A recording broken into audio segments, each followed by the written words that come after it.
retrouve pour le bilan lecture numéro 2 du mois de février. Encore une fois, je suis bien à la bourre pour mes bilans lecture. Mais écoutez, au moins un temps se sera passé entre le vlog et le bilan. Peut-être pas si mal. Donc c'est parti, on y va. Première lecture qui était Anaïs, et évidemment je n'ai pas noté sur mon cahier le nom de l'autrice, mais je vous remets la couverture et toutes les informations quelque part ici pour que vous puissiez voir, qui est donc un service de presse que j'ai reçu de la part des éditions Nouvelles, qui est un jeunesse que j'ai beaucoup aimé. J'en ai pas mal parlé, je pense, en vlog. Anaïs, c'est l'histoire d'une petite fille qui vit avec sa grand-mère en Amérique du Sud, mais alors je ne sais plus dans quel pays, et en tout cas non loin de la forêt amazonienne, peut-être en Colombie, je sais plus. Et sa grand-mère va tomber malade et la sœur de sa grand-mère va l'appeler en disant « il faut que tu reviennes pour être soignée par notre chamane ». Et évidemment, la grand-mère a pas trop envie de se taper le voyage, mais Anaïs va la pousser à y aller. Elles vont partir et Anaïs va être en fait sur les traces de l'histoire de sa mère, puisque sa mère est morte quand elle était petite. Et on va suivre pas mal de choses en fait, hein. C'était quand même assez complet et assez complexe pour un jeunesse, puisqu'il y a toute une dimension écologique autour de la déforestation, notamment autour voilà, l'espace naturel qui est réduit peu à peu et de ce que ça implique pour les animaux, mais aussi pour les autochtones qui vivent dans ces forêts ou autour de ces forêts. Donc on a cet aspect écologique qui était très intéressant, que j'ai beaucoup aimé. On a tout un aspect beaucoup plus humain autour de la colonisation et de tout ce que ça implique autour du capitalisme et de cette capacité que le capitalisme a d'envahir des zones qui jusque-là étaient assez protégées de tout ça. Donc on parle pas mal de ça avec des espèces de, je sais plus comment ça s'appelle, les gens qui déforestent, mais enfin bref, ces gens qui veulent installer des entreprises dans la forêt et qui sont prêts à se débarrasser des villageois, des gens qui vivent là depuis toujours pour ça. Donc il y a cet aspect plus humain autour, aussi plus social en fait, et on a un aspect beaucoup plus culturel et beaucoup plus religieux, je pense qu'on peut dire, puisqu'il y a toutes ces croyances propres à ce peuple, propres à cette terre et à cet endroit, et on va aussi pas mal développer ce côté un peu fantastique autour des croyances, et bref. C'est une lecture que j'ai beaucoup aimée parce qu'elle était très engagée, mais qu'elle est très accessible, je pense, à partir de 12 ans, je dirais. C'est très accessible, ça se lit très bien, il y a un côté aventure assez palpitant, assez haletant, qui fait qu'on n'est pas dans des considérations sociales, politiques, écologiques, lourde pour le public cible, donc c'était vraiment très bien fait, très intelligent, j'ai beaucoup aimé. Vraiment c'est une lecture que j'ai appréciée, que j'ai trouvée intéressante. De plus, je lis assez peu finalement de livres qui se passent en Amérique du Sud, c'est pas forcément une... je me suis jamais penchée en fait plus que ça sur la question, et là on est dans un très bon mélange entre du jeunesse, un côté engagé et du fantastique. Donc c'était très chouette, j'ai beaucoup aimé, je vous recommande. Vraiment, c'est une lecture qui est très intelligente, qui peut très bien se lire adulte, parce qu'il y a ce double niveau de lecture, bien évidemment, qui était très intéressant, et qui peut du coup se partager avec un public plus jeune, parce que vraiment, il y a ce premier niveau de lecture très accessible, très simple et très plaisant. Deuxième livre que j'ai lu, enfin terminé du coup en février, c'était Bookshops and Boondust de Travis Baldree, qui est donc le préquel de Legends and Latte, voilà c'est ça, qui est sorti après, mais c'est le préquel de Legends and Latte. Bref, Bookshops and Boondust, ça raconte l'histoire de Viv, qui est encore mercenaire à ce moment-là, qui va se blesser assez gravement, qui va être amenée dans un village en repos forcé, et évidemment elle va encore se retrouver dans des histoires assez incroyables, puisque d'une part elle va se lier d'amitié avec une libraire qui est un petit peu sur la faillite, et elle va l'aider. Il y a aussi cet échange très intéressant autour des livres, évidemment, puisque le libraire lui recommande des livres, enfin bref, tout cet échange autour de ces deux-là qui était génial, plus le lieu qui était génial aussi. Et on a évidemment une aventure qui va se tisser, puisque un petit peu comme dans Legend and Latte, il y a ce côté où il y a quand même un antagoniste et une petite aventure qui existe, et on a une petite romance aussi qui était très très chouette. Donc c'est vraiment de la cozy fantasy, il se passe pas des masses et des masses de choses, bien qu'il y ait cette petite aventure qui était somme toute assez intéressante. Je pense honnêtement que j'ai préféré l'ambiance de Bookshops and Boondust, le côté librairie, le côté améliorer cette librairie, parler de livres, amener des gens à faire venir une autrice pour des dédicaces, enfin il y avait vraiment ce côté très plaisant, évidemment. Forcément, c'est quelque chose qui me plaît beaucoup. Je pense par contre que j'ai préféré l'aventure de Legend and Latte parce que c'était plus proche de l'histoire en fait. Là j'ai trouvé qu'il y avait un peu un décalage entre le côté ambiance, machin, etc. et l'aventure dans Bookshops and Boondust parce que l'aventure, je ne veux pas vous spoiler donc je vous dis pas, mais le truc qui se passe avec l'antagoniste sort un petit peu de nulle part, pas complètement, mais un petit peu, c'est moins lié, alors que dans Legend and Latte c'était beaucoup plus logique et cohérent et du coup ça découlait de manière beaucoup plus fluide, alors que là ça crée un peu une cassure à mon goût et j'avais pas envie en fait moi de quitter l'ambiance cosy, j'avais juste pas envie qu'il y ait cette aventure, alors, voilà, mais ça m'a pas déplu pour autant, mais voilà. Et la romance était très très chouette, très mignonne parce que très respectueuse, très bien pensée, très intelligente, c'est le genre de romance qu'on aime, c'est très très secondaire, hein. C'est vraiment pas du tout quelque chose qui est très mis en avant, un petit peu comme dans Legend and Latte, sauf que là on sait que ça se passe avant Legend and Latte, donc on sait que Viv après cette pause dans ce petit village va repartir pour être mercenaire, donc a priori l'histoire et la romance vont d'une façon ou d'une autre s'arrêter.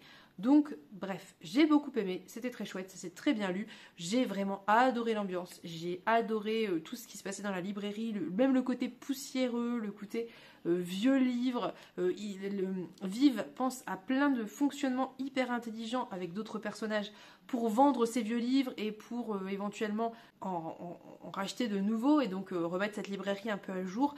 Et tous ces petits trucs étaient très plaisants, c'était très immersif, c'était très doux, très réconfortant. J'ai beaucoup aimé les passages où elle était dans son auberge où elle réside le temps de guérir et où elle était posée à manger des plats et à lire le bouquin que la libraire lui avait recommandé. C'était très chouette. Donc bref, très très mignonne, très très chouette lecture, j'ai beaucoup aimé. Je vous recommande encore une fois. Je pense que normalement, 2024, il est traduit. Je crois que j'ai vu passer, mais je ne sais plus la date.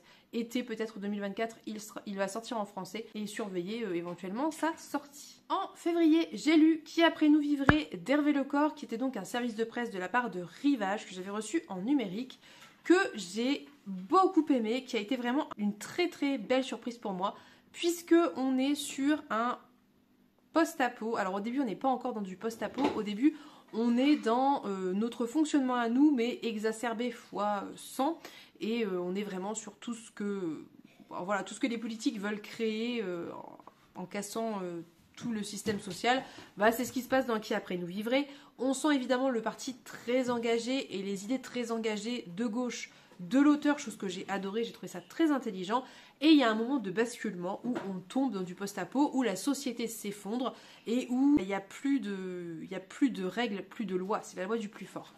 L'histoire de Qui après nous vivrait, c'est qu'on suit une jeune femme qui vient d'avoir un bébé qui s'appelle Alice. Alors Alice, c'est le bébé Alice ? Je ne sais plus les prénoms, j'ai un trou de mémoire. On suit une jeune femme qui vient d'avoir un bébé et qui doit partir, aller en ville, ce qu'on suppose être l'Île-de-France, et elle doit partir avec sa petite. Et on suit donc des générations successives de femmes, de la première qui a vécu la chute du monde tel qu'on le connaît dans les années 2050 jusqu'à son arrière-petite-fille, avec tout ce que ça va impliquer d'être une femme dans un monde post-apo où il n'y a plus aucune sécurité, plus de loi, et voilà. Donc on va suivre le parcours de ces femmes, parfois ensemble, parfois séparées, avec des protagonistes qui vont venir entrer et sortir de leur vie au fur et à mesure en fonction de plein d'événements. Et c'est un livre qui est très particulier parce qu'il y a quelque chose de très réaliste dans tout ce qui est décrit. Il y a quelque chose de très dur, bien évidemment, et d'assez heurtant par ce qui arrive à ces femmes. Et en même temps, il y a vraiment quelque chose de très très bien réussi dans cette volonté de se battre, de ne pas se laisser écraser par la vie et de s'en sortir quoi qu'il arrive, et des choses qu'elles se passent de mère en fille. Et bref, c'était très très beau. J'ai trouvé qu'Hervé Lecor arrivait extrêmement bien à la fois à décrire ce qui se passait, à décrire ce qui arrivait aux femmes, sans prétendre ressentir mieux que les femmes ce qu'elles vivent. Il y a vraiment quelque chose qui est de la sensibilité, de la pudeur chez cet auteur, qui fait que ça fonctionne et qui fait qu'on y croit, qui fait qu'on sait ce qui se passe sans que ce soit voyeuriste, sans que ce soit déplacé. Je trouve qu'il a hyper bien réussi ces personnages féminins. Je trouve qu'il arrive à prendre une posture et une place en tant qu'auteur qui est la bonne, la juste position, puisqu'il ne prétend pas savoir mieux que les femmes, mais il arrive à faire passer ses messages Tout le côté hyper engagé, évidemment, était passionnant au niveau écologique, au niveau social, beaucoup au niveau social, et aussi au niveau des extrêmes, des religions qui vont se créer suite à ça, puisque bien évidemment, qui dit fin du monde, dit gens un peu zinzin qui s'imaginent que c'est un message envoyé par Dieu, et tout ce que ça va impliquer sur la vie des femmes qui deviennent très rapidement les esclaves et les victimes de ces systèmes, ces fonctionnements, comment s'échapper, comment s'en sortir. Bref, vous aurez compris, j'ai adoré, j'ai été très émue, j'ai trouvé que c'était très fort, j'ai trouvé que c'était aussi très angoissant et de ce fait très réussi en fait. J'ai été touchée par la plume de l'auteur, il a une plume sublime, magnifique, vraiment une plume incroyable, de très grande qualité.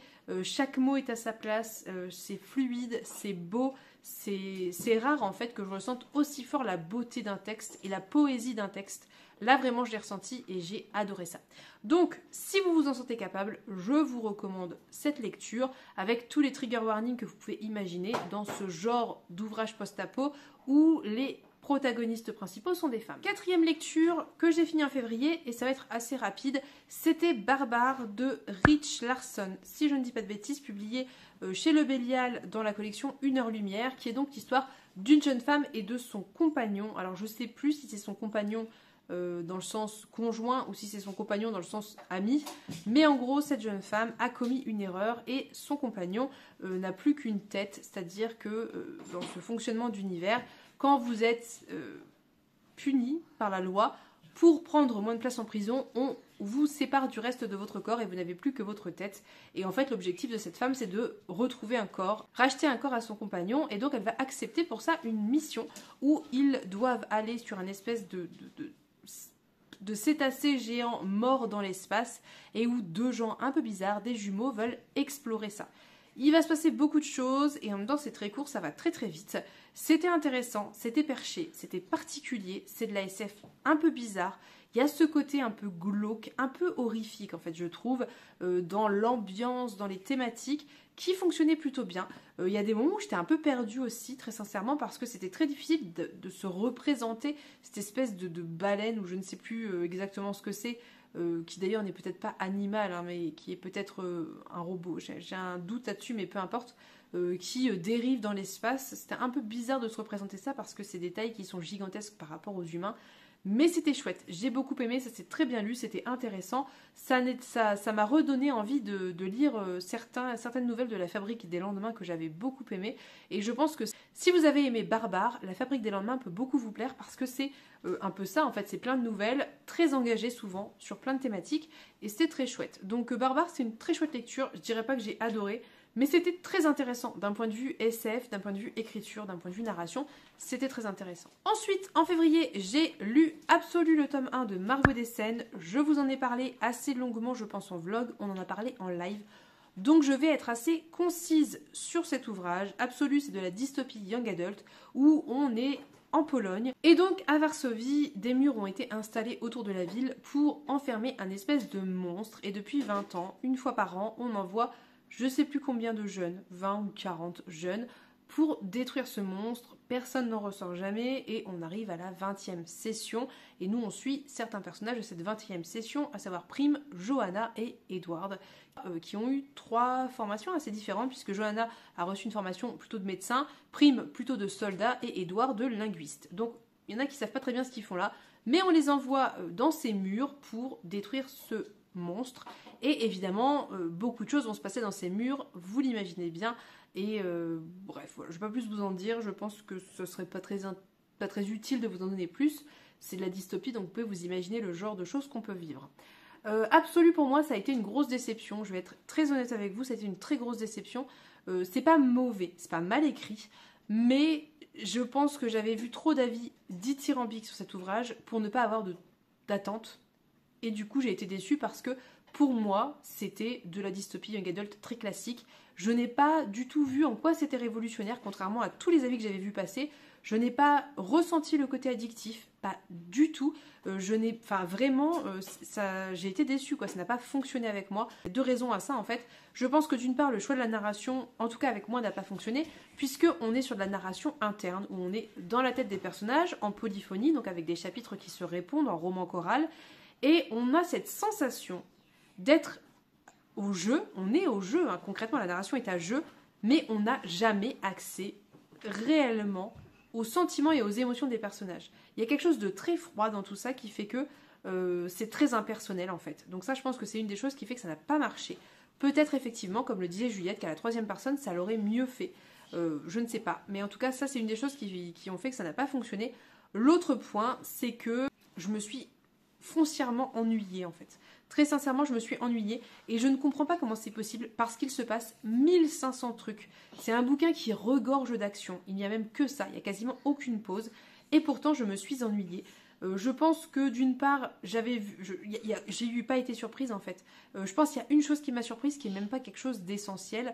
Tout le reste, je l'ai vu venir. Je savais déjà comment ça allait se résoudre. Je pense à un tiers du bouquin, je savais comment ça allait se résoudre. Pareil sur les clans, etc. J'avais déjà tout vu venir.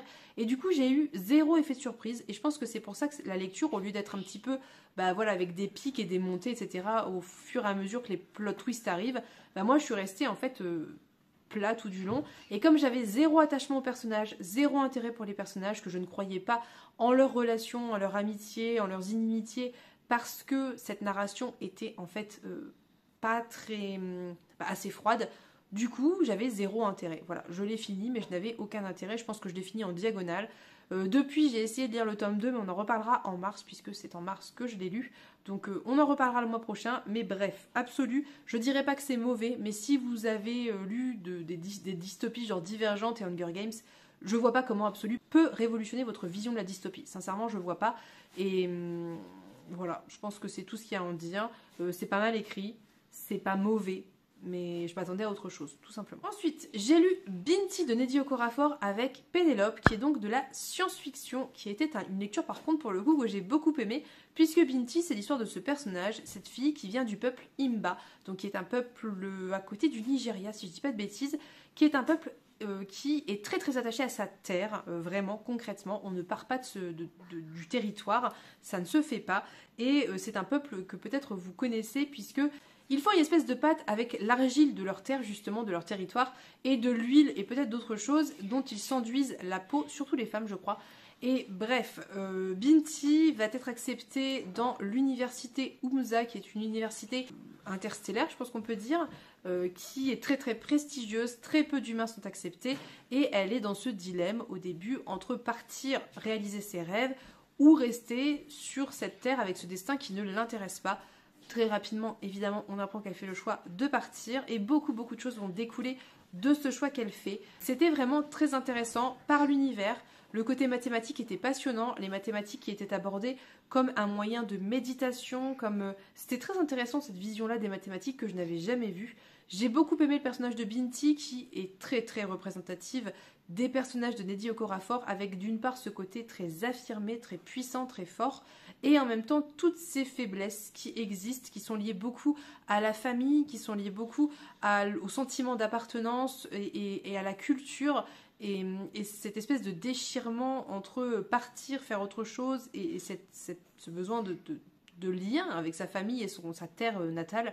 C'était génial, on parle un petit peu de santé mentale, j'ai beaucoup aimé. Je vous recommande vraiment, c'est du très bon Nnedi Okorafor. Vous retrouverez tout ce qu'on peut retrouver chez Nnedi Okorafor avec certains personnages clés qu'on retrouve un petit peu toujours, en tout cas dans la construction des personnages. Vous retrouverez plein de questionnements propres à l'autrice autour du colonialisme, de la guerre, etc., de la technologie, du rapport entre tradition et technologie, enfin voilà. Mais j'ai adoré, vraiment, j'ai très hâte de lire la suite. Dernière lecture dont je vais vous parler, et je pense qu'on va se laisser là, c'est la trilogie Wayward Pines de Blake Crouch, que j'ai reçue en service de presse de la part de Gallmeister, et que j'ai lu en février, que j'ai enchaîné avec Emeline, on s'est lu les 3 en lecture commune. Wayward Pines, c'est l'histoire de cet agent du FBI qui se réveille dans la rue un jour, et qu'il ne sait plus où il est, qui il est, pourquoi il est là, et on va être sur cette espèce de thriller où on a ce personnage qui sent que quelque chose ne va pas, quelque chose ne tourne pas rond et qui va tout faire pour comprendre et découvrir la vérité et ce que cache ce petit village très très états-unien de Wayward Pines. Je ne vais rien vous dire de plus, je ne veux absolument pas vous spoiler le moindre élément. Tous les éléments, quand on les découvre au fur et à mesure, sont savoureux, sont intelligents. C'est vraiment un livre, il faut rien savoir pour y aller, pas plus que ce que je vous ai dit là. thriller, personnage qui sent qu'il y a un truc qui pue du cul dans ce village, et c'est tout, rien d'autre. Allez-y, les yeux fermés, ne cherchez pas à savoir où il est classé, comment il est rangé, ne cherchez pas à savoir ce qui s'y passe, les thématiques, rien du tout. Allez-y tel quel. Si vous avez envie de quelque chose d'addictif, qui se lit bien, qui vous prend, qui vous emporte, et vous n'arrivez pas à vous arrêter, hein. Les 3, on les a lus en une soirée avec Emeline, enfin pas les 3 en une soirée, mais un tome, une soirée, vraiment foncez parce que ça fait du bien, parce que c'est addictif, parce que c'est pas de la grande littérature poétique avec des grandes thématiques, quoi qu'il y a quelques thématiques intéressantes, mais ça fait du bien parce que ça s'enchaîne, ça se lit, ça se dévore, ça vous fait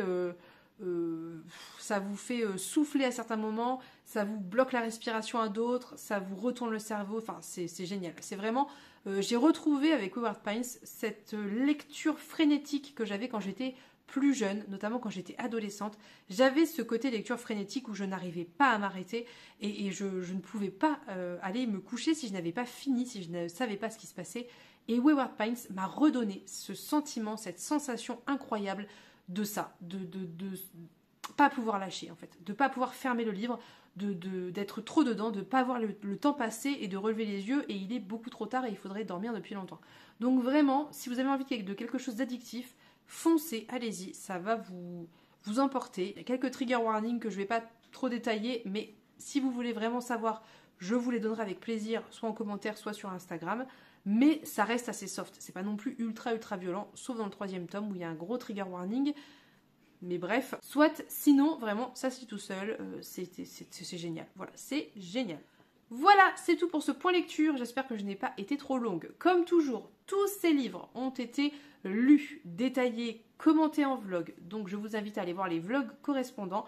Encore une fois, comme nous sommes dans les points lecture de février, allez voir la playlist vlog de février et vous retrouverez tous mes vlogs classés mensuellement tout simplement, donc tous les vlogs de février avec toutes les lectures que j'ai pu faire en février et comme je vous en parle dans l'ordre chronologique de lecture, normalement dans un même vlog vous retrouverez plusieurs des lectures dont je viens de parler là maintenant. Donc normalement même si je ne vous mets pas les liens vous pouvez retrouver tout ça sans aucun souci. Mais je vais essayer de penser à vous remettre ça quand même en barre d'infos. Si j'oublie, n'hésitez pas à me redire. Je posterai dans tous les cas peut-être le lien de la playlist et vous pourrez aller voir ce qui vous intéresse. Voilà. N'hésitez pas à me dire si vous avez lu certains de ces livres ou si certains vous font envie. N'hésitez pas à me faire des recommandations et notamment dans la lignée de Wayward Pines si vous l'avez lu parce que j'ai adoré ça. Et voilà. Donc, je vais maintenant vous laisser. Je vous souhaite à tous et toutes une très belle journée. Je vous fais de gros bisous et on se dit à bientôt pour une prochaine vidéo. Bye bye!